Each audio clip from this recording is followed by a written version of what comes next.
तो आपको बता दें, कल वित्त मंत्री निर्मला सीतारमण की तरफ से बजट पेश किया गया, लेकिन इस बजट के खिलाफ अब इंडी गठबंधन ने मोर्चा खोल दिया है। सरकार इसे कल्याणकारी बजट बता रही है, तो वहीं इंडी गठबंधन इसे कुर्सी बचाओ बजट बोल रहा है। आखिर क्या कुछ करने वाला है विपक्ष इस बजट के खिलाफ, इस रिपोर्ट में आपको दिखाते हैं।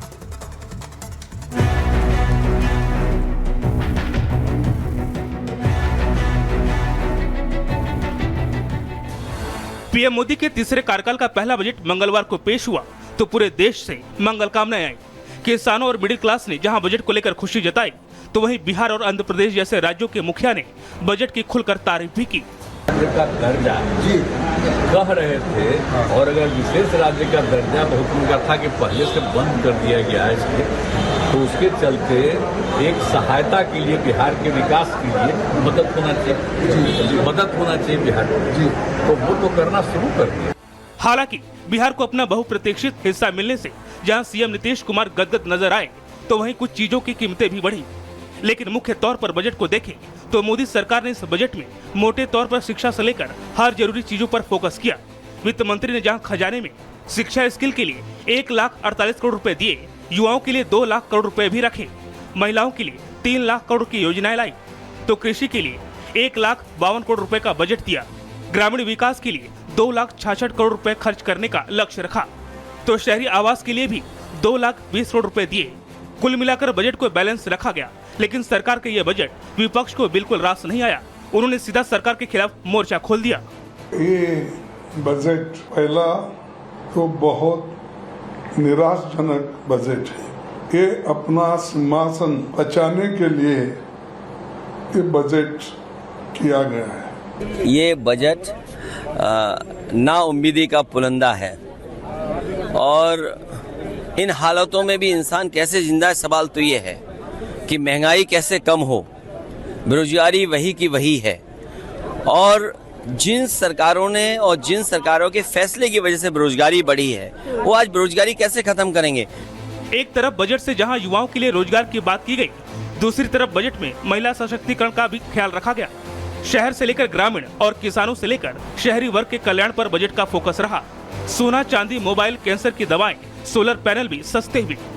लेकिन विपक्ष ने इस बजट को नाउम्मीदी का पुलिंदा बताकर खारिज कर दिया, और तो और पूरा विपक्ष लामबंद होकर बजट के विरोध में आज सदन में हंगामा करने की प्लानिंग करके बैठा है।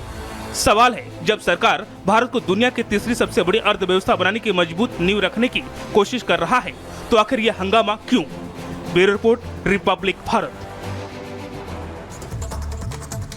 और अब इस वक्त की बड़ी खबर कि शंभू बॉर्डर खुलेगा या फिर नहीं, आज हो जाएगा फैसला, क्योंकि सुप्रीम कोर्ट में हरियाणा सरकार की अर्जी पर आज सुनवाई होने वाली है। हाईकोर्ट के फैसले को हरियाणा सरकार ने चुनौती दी है, और इस पर आज सुप्रीम कोर्ट पूरे मामले पर सुनवाई करेगा, और यह तय होगा कि क्या शंभू बॉर्डर खुलेगा या फिर नहीं। शंभू बॉर्डर पर सुप्रीम कोर्ट में आज सुनवाई होने वाली है। यह बड़ी खबर आपको बता दें, शंभू बॉर्डर पर हरियाणा सरकार ने अर्जी दाखिल की है, और इस अर्जी पर आज सुप्रीम कोर्ट सुनवाई करेगा। हाई कोर्ट ने जो भी फैसला दिया था उसको लेकर असल में सुप्रीम कोर्ट का दरवाजा हरियाणा सरकार ने खटखटाया, और इसी कड़ी में सुप्रीम कोर्ट आज इस पूरे मामले को लेकर सुनवाई करेगा, तय करेगा शंभू बॉर्डर खुलेगा या फिर नहीं। आइए इसी पर रिपोर्ट आपको दिखाते हैं।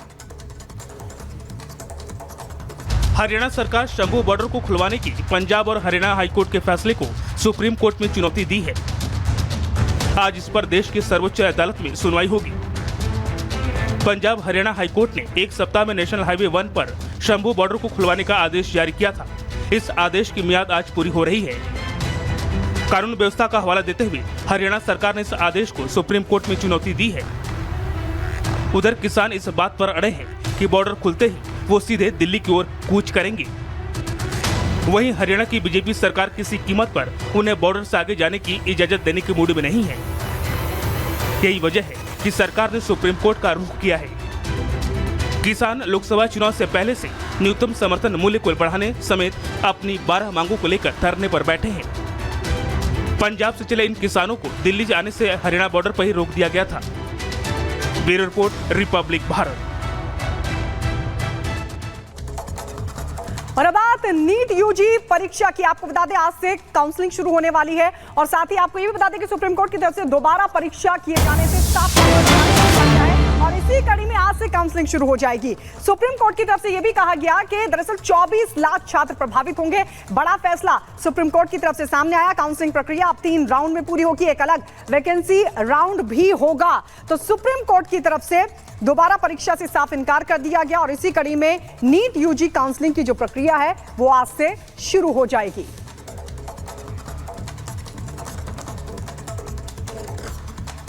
सुप्रीम कोर्ट ने साफ कह दिया है कि जो नीट परीक्षा है वो फिर से नहीं कराई जाएगी, दोबारा परीक्षा नहीं होगी। सुप्रीम कोर्ट ने उन सभी पिटीशंस को भी खारिज कर दिया जिसमें नीट का एग्जाम दोबारा कराने की मांग की गई थी।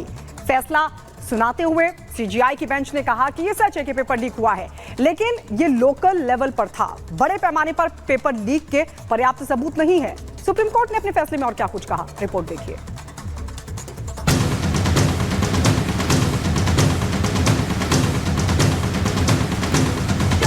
नीट पेपर लीक पर छिड़े घमासान पर अब सुप्रीम कोर्ट ने विराम लगा दिया है। सुप्रीम कोर्ट ने साफ किया है कि पूरी परीक्षा में गड़बड़ी के पर्याप्त सबूत नहीं मिले।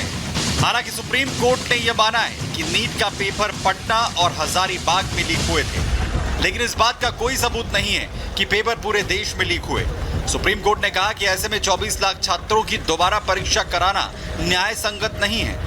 सुप्रीम कोर्ट के इस फैसले के बाद से नीट की कल से शुरू हो रही काउंसलिंग को हरी झंडी मिल गई है।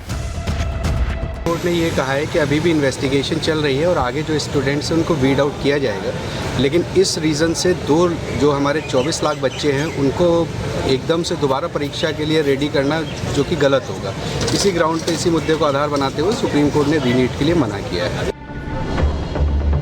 सुप्रीम कोर्ट के इस फैसले से विपक्षी दलों का एजेंडा ध्वस्त हो गया है। पहले पेपर लीक के बहाने विपक्षी दल सरकार और सिस्टम पर सवाल खड़े कर अपनी दुकान चलाते थे।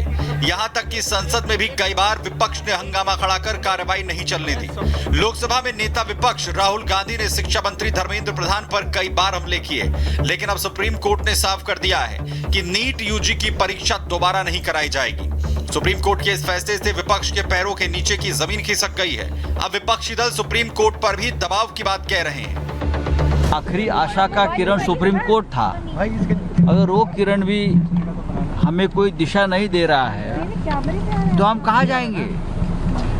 क्या दबाव है क्या कोर्ट के ऊपर? अभी तो सिर्फ मैं इतना कह सकता हूँ कि एक बार अगर परीक्षाओं के पेपर लीक की बात आ गई है तो पवित्रता कहाँ रह गई? पवित्रता तो नष्ट हो गई। परंतु पूरा पढ़ने के बाद ही मैं इस पर अपनी प्रतिक्रिया दूंगा, कांग्रेस अपनी प्रतिक्रिया देगी।